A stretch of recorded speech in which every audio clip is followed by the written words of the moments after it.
Senhoras e senhores, estamos de volta. Finalmente, hein? São Paulo vai entrar em campo depois de muitos dias. Vai jogar contra o Bahia nesta terça-feira em Salvador. Jogo difícil, cascudo. Disputa direta por uma vaga ali entre o G6 e G7, sabe lá o que vai ser. O São Paulo tem a vantagem ainda na tabela. O empate até que não está mal, mas não estamos pensando nisso. Vamos falar sobre esse jogo aqui, que é um jogo difícil contra o Bahia do Rogério Ceni, lá em Salvador. Estou aqui ao lado de Arnaldo Ribeiro e queremos os seus comentários também. E quero dizer que essa live, esse vídeo é patrocinado, tem o apoio da KTO. Dê o seu palpite lá na KTO, sempre com responsabilidade. Isso é um jogo para maiores de 18 anos. Mas vai lá, dê o seu palpite na KTO. Aproveite que a gente colocou já a nossa dica KTO lá no nosso Instagram sobre esse jogo aí. Então lá, dê o seu palpitinho de leve, com responsabilidade, para brincar. O jogo é para maiores de 18 anos. Usa o cupom TRICOLOR, você tem 20% de desconto de bônus no seu primeiro depósito. Usa esse QR Code que está na tela, o link que está na descrição. E lá vamos nós, Arnaldo Ribeiro, porque o São Paulo tem uma escassez absoluta na lateral. Quem vai jogar na lateral do São Paulo? A gente até colocou uma enquete, né, sobre isso. Tirone, tudo bem? Fala, galera. A nossa vela pro Wellington tá apagando, né? Tá chegando no final, né? Sim. E faltam poucos jogos para terminar a temporada. O lateral que jogou praticamente todas, né? Essa questão da escassez, ela vem desde o Caio Paulista indo pro Palmeiras, né? Ela vai completar os 12 meses, né? E o Wellington sentiu um incômodo na coxa, tem um edema, e vai ser o desfalque de última hora, depois de 10 dias treinando o time todo. Ele já não tinha jogado a partida contra o Criciúma, mas estava suspenso. Já não tinha jogado a partida do Cuiabá, aquele desastre lá atrás, por isso que me preocupa, né? Vamos ver as duas partidas que o São Paulo teve, tá? Cuiabá, desastre, ele tinha sentido a maratona de jogos. Criciúma, que foi mais ou menos, ele estava suspenso. E a grande questão agora é o substituto, né? O São Paulo de lateral mesmo só tem o Jamal, que está em adaptação. Eu nem vou jogar todas as pedras no Jamal. Eu sempre lembro, o cara teve jogo em Cuiabá, jogo em Criciúma, seria jogo na Fonte Nova. Ele não estreou no final do jogo contra o Cruzeiro no Mineirão. Ele não teve nenhum mamãozinho com açúcar, né? Nada. Mas de lateral só tem ele, né? O Patrick continua se recuperando da fratura na clavícula, ainda não tem previsão de volta. Mesma coisa para o Michel Araújo, que fez lateral ala em alguns momentos, está voltando agora aos treinamentos no gramado depois de uma lesão no joelho. Então, lateral mesmo, só tem o Jamal.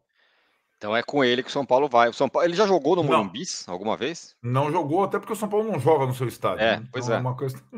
Olha que Não. incrível, né? O cara vai jogar pela terceira vez, pode jogar e não ter jogado nenhuma vez em casa, né? Só porque o Exato, São Paulo ainda não viu o Jamal, é isso? exato. Assim, ele é o favorito, mas não é a única opção, porque nesses jogos que a gente citou, contra Cuiabá e Criciúma, ele foi mal. Pois é. E tem uma situação, né? O Bahia é muito melhor do que o Cuiabá, o Criciúma. O Bahia ataca, é um time que ataca bastante. O Jamal tem dificuldades defensivas, então por isso que a gente colocou a enquete aí por ou o Jamal ou uma improvisação. Você escolhe. E, putz, e o Lisieiro, não poderia? Também não é um marcador, mas sei lá, né. Então, é uma das opções da enquete, né? É, exatamente.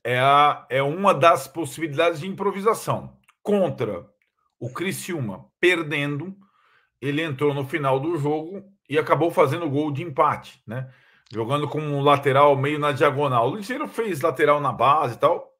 Não é também uma garantia. Os momentos em que ele jogou como lateral, jogou em outras partidas, foram parte dos jogos, né? Teve uma partida que o Ligeiro jogou muito bem como lateral esquerdo, falhou numa bola, só foi gol do Corinthians. Não sei se você lembra aquele jogo do Corinthians com São Paulo na pandemia, de manhã, que o Hernanes fez um gol de falta e o Brenner no último minuto, sob o comando do Fernando Diniz. O Ah, Liseiro sim, aquele que o dia. Brenner entrou, o Diniz falou: "Você vai fazer o gol", ele foi lá e fez. Isso. O Liseiro São jogou Paulo essa ganhou o partida. jogo, né. Ganhamos 2-1. É. Esse jogo o Liseiro jogou inteiro como lateral esquerdo, né? Não é uma novidade, mas hoje é uma improvisação, pode ser considerada improvisação. É, mas eu achei que depois do golaço contra o Criciúma ele fosse se firmar ali, pelo menos enquanto tinha como reserva principal do Wellington, né, não foi o caso. Juro que eu achei que não deveria, essa dúvida E, não existiria. e no treino, jogo treino. São Paulo fez um jogo treino contra o São Bernardo, né? O único jogador que sentiu uma paulada e saiu no meio do jogo treino foi o Lisieiro, que tem essa questão física também, né? Então, essa seria a outra possibilidade. A terceira também está na enquete, que a gente não viu na prática até agora, é a colocação de um terceiro zagueiro, né? Jogar o Sabino, que tinha me dito via Éder Traskini do UOL que não jogaria na lateral esquerda, mandou um recado para mim. Eu tinha feito essa pergunta para ele, mas numa emergência, porque aí a questão, depois nós vamos entrar do outro lado do nosso vídeo, né? Que é onde o São Paulo tem abundância. Sim. Uma das situações é o setor da zaga, né? O Sabino, que também entrou no final contra o Criciúma, mas entrou no lugar do Alan Franco, seria uma possibilidade, jogar em linha de 3, alguém aberto pela ala e tudo mais. Na verdade, esse negócio de 3 zagueiros é mais um desejo do que uma possibilidade, porque ele jogou muito poucas vezes, né? Olha lá, você achar que 3 zagueiros é vida, porque a gente acha que pode ser e tarará, mas na verdade o Zubeldia fez muito poucas vezes isso, né? Sempre deu certo, às vezes que fez, funcionou. Ele vinha fazendo em relação a essa posição, sobretudo quando ele tinha o Michel Araújo, né? Que aí casava muito bem como ala esquerdo, né? Foi como jogou contra o Cruzeiro, por exemplo, em BH, né? Ele não tem o Michel Araújo, né? Para fazer uma ala esquerda, um canhoto. Mas, enfim, ele testou possibilidades.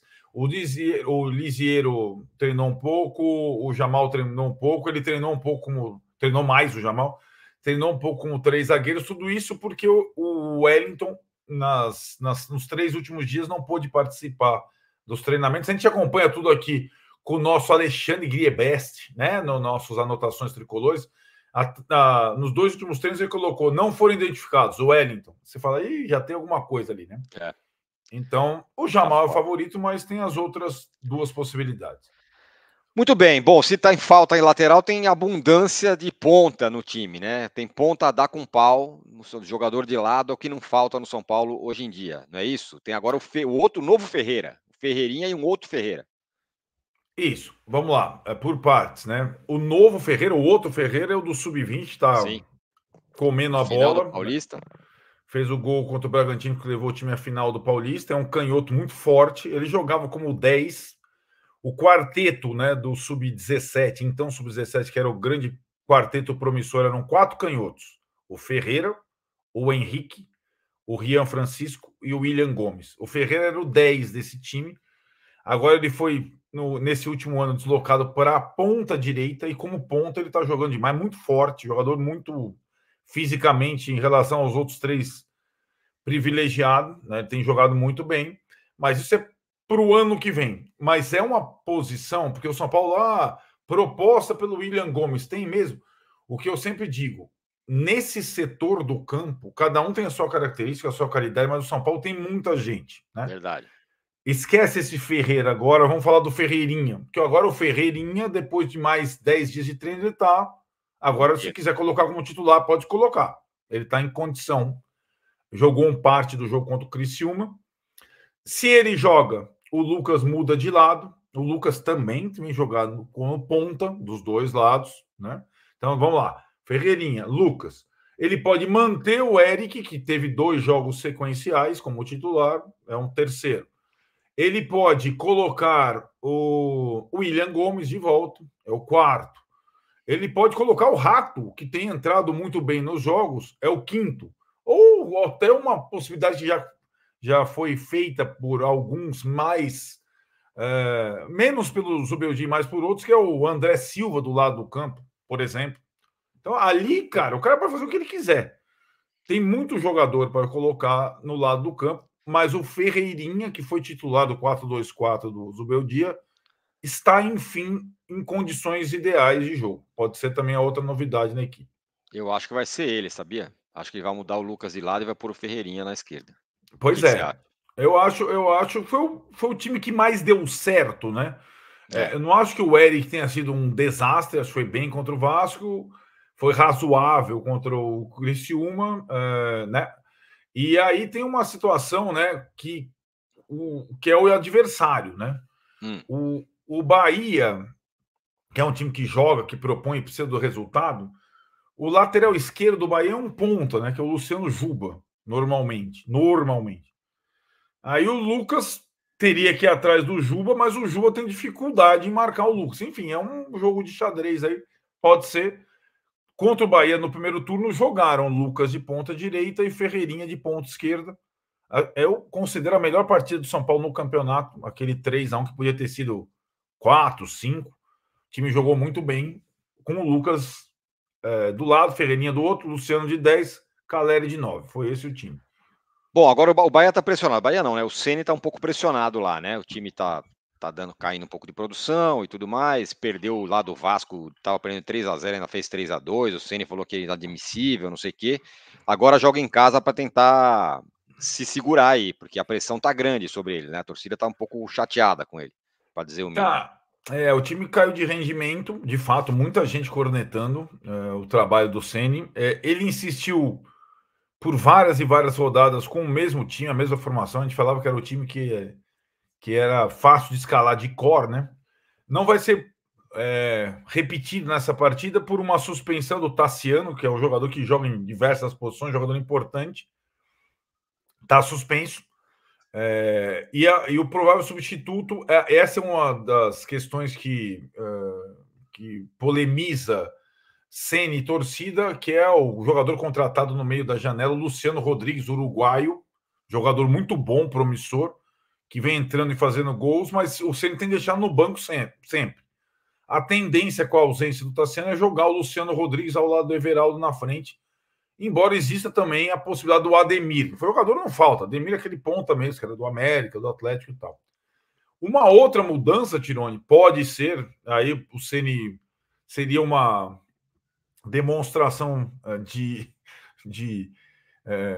flexibilidade do Ceni, que seria a entrada de um volante marcador, né? Que o time não tem. Seria o Acevedo, que é gringo, que depois de muito tempo está em condição de jogo, teve uma lesão grave. Até jogou contra o São Paulo ano passado, aquele gol do Caio Paulista. Para lugar do Jean Lucas, aquele jogador do Santos que começou super bem e caiu vertiginosamente. Quando o Vasco, ele foi substituído no primeiro tempo ainda, o Jean Lucas. Então pode ser essa mudança que deixaria o meio-campo um pouco mais defensivo. Mas de resto é o time que vem jogando e de fato o Ceni e o Bahia, mais o Ceni, está pressionado que o Bahia depois dessa sequência de resultados ruins. Vocês que acompanham aqui a gente no canal, a gente tem falado bastante das oportunidades com Bitcoin, né, aqui no canal. Eu sei que tem gente já pensando, putz, perdi a chance, já era, não sei o quê. Não era não. Tem chance ainda. No último dia 20 de outubro, a gente viu o Bitcoin bater uma nova alta. Máximo preço desde a sua criação, passou 396 mil. E como eu falei, quem acompanha aqui o nosso canal já sabe que a gente tem uma parceria especial com o mercado Bitcoin, que é a maior plataforma de investimentos em ativos digitais da América Latina. E essa parceria dá aquela força para você que quer aproveitar e descomplicar a sua vida financeira. Então é o seguinte, você abriu a sua conta no mercado Bitcoin, tem um link aí na descrição, tem também esse QR Code aí na sua tela. Você abriu a sua conta no mercado Bitcoin, é de graça isso, e negociou a partir de R$100, você vai ganhar R$10 em Bitcoin. Muito simples, direto na sua conta no mercado Bitcoin. E atenção, hein? Além dessa recompensa em Bitcoin, automaticamente você também vai ter a chance de ganhar um par de ingressos no camarote para ver São Paulo e Atlético Mineiro. Esse jogo tá...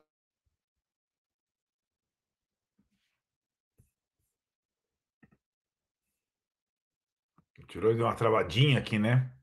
A questão do Bitcoin aqui é de fato vale um ingresso para o jogo São Paulo e Atlético Mineiro. É exatamente o que ele está falando aí. Então, entra nessa aqui, acesse o QR Code, saiba da promoção que está valendo. O São Paulo vai voltar, enfim, ao Morumbi contra o Atlético Paranaense. E a promoção vale para o jogo contra o Atlético Mineiro. Atlético Paranaense, sábado, venda de ingressos já rolando, né? O São Paulo volta ao seu estádio depois de 45 dias.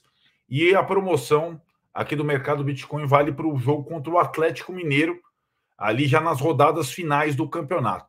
Uma outra situação, vou contar para vocês aqui, envolvendo ainda São Paulo e Bahia, a escrita, né, do Rogério Ceni sem vencer o São Paulo, desde que se tornou o treinador. Não é uma série tão profunda como aquela com o Flamengo, né, que ele perdeu todas, mas o Rogério Ceni, como técnico, ainda não venceu o São Paulo, né? O São Paulo tem, em relação ao Bahia, uma pequena vantagem na tabela, são 5 pontos. Se empatar, mantém esses 5 pontos, faltando 6 rodadas. Seria, acho que, o resultado aceitável.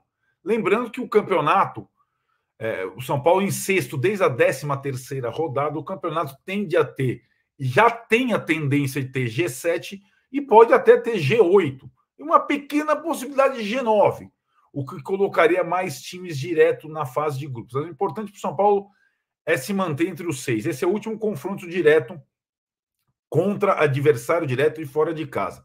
Depois do Bahia, o São Paulo joga contra o Atlético Paranaense em casa, né, a volta ao Morumbi, joga contra o Bragantino fora, contra o Atlético Mineiro, esse jogo que o Tironi falou, em casa, contra o Grêmio fora, Juventude em casa e finaliza contra o Botafogo fora. Para encerrar aqui da nossa parte, árbitro da partida Bahia e São Paulo é o árbitro Alex Gomes Stefano, do Rio de Janeiro. Rapaz, é inexperiente, não gosto muito dele, mas está escalado para Bahia e São Paulo nesta terça-feira na Fonte Nova. O jogo começa 9h30 da noite e termina 11h30. E aí teremos a nossa live sagrada. Aliás, 9h30 da noite também jogam Botafogo e Vasco, vale liderança. Também joga o Internacional contra o Criciúma, concorrente direto do São Paulo. Você assiste tudo no pós, na live, a partir das 23h30. Esperamos vocês na live plural, ok? Nesta terça, depois de Bahia e São Paulo. Abraço, até a próxima.